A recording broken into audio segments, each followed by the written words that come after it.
Sahabat Benteng Songo yang dirahmati Allah Subhanahu wa Ta'ala, Muktamar Nakobah Aulia Tisah NATA ke-1 di Pondok Pesantren Al-Fatah Temboro, Magetan, Jawa Timur membedah data manuskrip, sejarah dan isbat Nakobah internasional tentang silsilah Wali Songo bukan Ba'alawi Habib dari Yaman.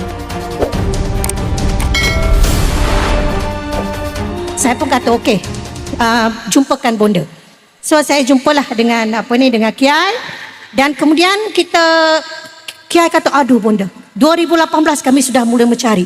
Ya bonda, ini begini begitu. Okey, jom kita pergi ke Cultural Museum Cheng Ho. Kami pergi ke Pulau Besar sebelum itu. Ini Maulana Ishaq ini bukannya yang seperti yang kita tahu. Ini lain ini. Kita bukan ada satu Maulana Ishaq, kita ada 5 Maulana Ishaq. Aduh, 5 Maulana Ishaq disusun balik ya, 5 tahun disusun. Jadi kami pergi ke Cultural Museum Cheng Ho. Dan kami terperanjat, Masya Allah. Rupanya di Cultural Museum Cheng Ho tu mengatakan Wali Songo ini, ya ada tulis Cina lagi, karakter Cina ya. Wih, ini sudah luar biasa ya.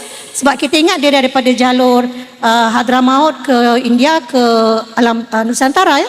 Tetapi di Cultural Museum tidak begitu. Jadi kita pun sudah pening ya.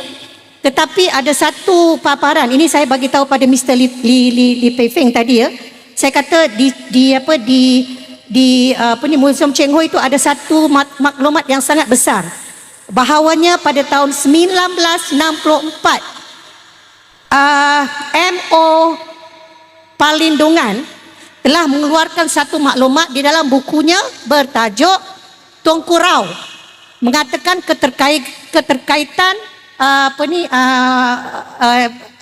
mubalih di Jawa ini kepada Cina. Kemudiannya pada tahun 1968 perkara tersebut disusuli dengan kajian oleh Slamet Mulyana, mengatakan sah bahawasanya Wali Songo itu adalah orang Cina. Itu di Museum Cultural itu. Ya, jadi kita pun subhanallah. Tetapi apabila dan bunda kata dengan saya kata dengan Kiai harus bikin buku. Kerana apa? Kita himpunkan. Jadi buku yang dalam tangan saya ini bukan saja menceritakan tentang Wali Songo, tetapi menceritakan kepada bukan saja Wali Songo, tetapi kepada kebanyakan ulama gelombang kedua yang bermula pada abad ke-13-14 daripada susur galur Syekh Jamadil Kubro yang sebenarnya seperti yang dimaklumkan oleh pembentang pagi tadi adalah daripada Syekh Jamadil Kubro bin Hussein bin Nasruddin bin Said Al-Ajal bin sampai daripada Jawa. Jawa kalau Wali Songo itu ke kerajaan Tanah Melayu di Cermin, kemudian terus pergi ke Champa, terus pergi Yunan, terus pergi ke Bukhara, terus pergi ke Baghdad, terus pergi kepada Madinah, cucu cicit Rasulullah sallallahu alaihi wasallam. Cuma kenapa perkara ini sudah dibentangkan sudah dikeluarkan pada tahun 1968, tetapi kenapa 2018 baru keluar? Kerana satu, ini dipaparkan di Museum Cheng Ho ya, saya sharing dengan semua ya, boleh pergi ke Melaka, boleh tengok. Dikatakan pada tahun 1968 Presiden Soeharto waktu itu, kerana waktu itu di Malaysia, di Indonesia sudah ada pelaku pemberontakan komunis. Jadi Presiden Soeharto kata stop, jangan bikin kajian.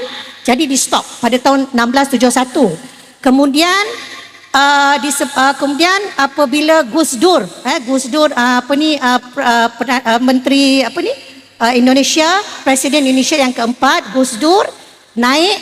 Gus Dur mengatakan kita boleh buka kaji. Kerana saya keturunan Cheng Ho. Ini bukan saya yang cakap ya, ini di Cultural Museum Cheng Ho. Pergi tengok, ada situ. Saya pun terperanjat. Jadi dibuka di zaman Gus Dur, tapi disebabkan waktu itu Bukhara tak buka, Cina tak buka sebab masa tu ada politik, macam-macam ya. Hanya ditakdir Allah SWT dibuka di dalam tangan Naat. Pada tahun 2018 apabila mereka mendapati mereka ni dikatakan sebagai Musa Kazim lah, gini kah begitulah. Jadi baru mereka cek dan ternyata memang benar. Cuma saya nak menyampaikan bahawasanya Said Al-Ajal itu yang dikatakan sebagai nenek moyang kepada yang Wali Songo itu, beliau bukan saja nenek moyang kepada Wali Songo, malahan daripada cucunya Syekh Jumadil Kubra adalah nenek moyang kepada ramai daripada kalangan ulama, umara, raja-raja, bangsawan, waliullah di Nusantara. Bukan saja di Jawa tetapi di seluruh Nusantara. Ya. Jadi Syekh Jumadil Kubra itu adalah rahsia kepada keterikatan bukan saja Wali Songo tetapi Sultan Palembang, Sultan Melaka, Sultan Cermin Jeddah, Sultan Brunei Sulu Mindanao, itu adalah bersusur galurkan kepada Syekh Jumadil Kubra bin Syed Hussein bin Syed Nasruddin bin Syed Al-Ajal. Manakala di sisi lain dia bersaudara dengan Cheng Ho. Ya, dan saya tidak perlu menghuraikan dengan lebih lanjut kerana telah pun dibentangkan tadi. Kalau nak tahu secara tuntas Syekh Jumadil Kubra itu, ya, ke atas itu Syed Naqabah daripada Pakistan sudah bagi tahu. Ya, kemudiannya kalau nak tahu yang ke bawah, Kelantan, Palembang, Sulu Mindanao, Brunei itu ada datanya, kemudian ke Jawa. Jadi rumusannya kebanyakan daripada pembangunan peradaban tamadun di alam Nusantara, ya, pada gelombang kedua, ya, gelombang pertama sudah selesai 700-800 di Sumatera, tetapi pada gelombang kedua adalah daripada anak cucu Syekh Jumadil Kubra yang antaranya adalah Wali Songo. Jadi sebagai permulaan itu saja daripada saya, insya-Allah.